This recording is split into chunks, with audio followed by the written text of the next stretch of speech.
If I'm Andy Reid and the Kansas City Chiefs, I'm asking myself, why today? Why does Eric Decker pick today of all days to have a career day? Decker comes into this matchup at Arrowhead Stadium, a game for first place in the AFC West, with 3 touchdowns on the entire season. Going into the fourth quarter, Decker already has 4 touchdowns and 156 yards passing. Certainly a game of his life. Now the Chiefs were up 21-7 in this game. Now of course they find themselves down by 2 touchdowns, 35-21, with time ticking away early in the fourth quarter. If Decker's numbers change or the score changes, it'll be updated in the text of this video. But as for now, it does look like the Broncos are going to go up by 2 games, virtue of that tiebreaker in the division. Does that spell doom for the Kansas City Chiefs, who started out 9-0 and are about to drop their 3rd straight game? Absolutely not, and this is why. They're almost a sure bet to pick up a wild card position. If the Chiefs have to go to Mile High Stadium to play Denver, it won't be too much different than when the Ravens did so last year. We saw last week when Peyton Manning had to play in cold, blustery, windy conditions in New England, how his game fell off while Tom Brady was still able to execute.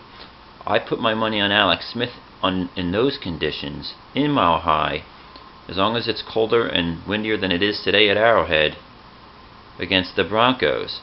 Peyton Manning's performance will drop off, and don't forget, in that playoff loss last year to the Ravens, Trindon Holliday had 2 kick return touchdowns. One of them might have been a punt. So without that, Manning's performance would surely have been exposed. It's just him and his brother, when playing in the Meadowlands in the playoffs, tend to have trouble in those conditions. Eli's runs to the Super Bowl were all done on the road as 6-seed wildcard teams. So the Mannings have trouble cutting that ball and that spiral through the blustery winds.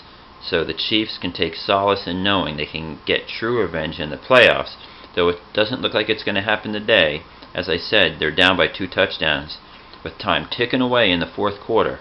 Now, Eric Decker's 4 touchdowns and 156 yards receiving is surely impressive. But Josh Gordon of the Cleveland Browns made history today. He caught 261 yards worth of receiving yards against the Jacksonville Jaguars in a loss, mind you. He followed up his performance last week against the Steelers, in which he caught 237 yards. It was the first time a wide receiver had 200 yards receiving in 2 consecutive games. I'm kind of surprised by that, because 200-yard receiving games aren't that uncommon for superstars like Larry Fitzgerald or players of that ilk. But as the great Mark Twain once said, there's 3 types of lies. Lies, damn lies, and statistics. So all those statistics did not help the Browns win either of these games.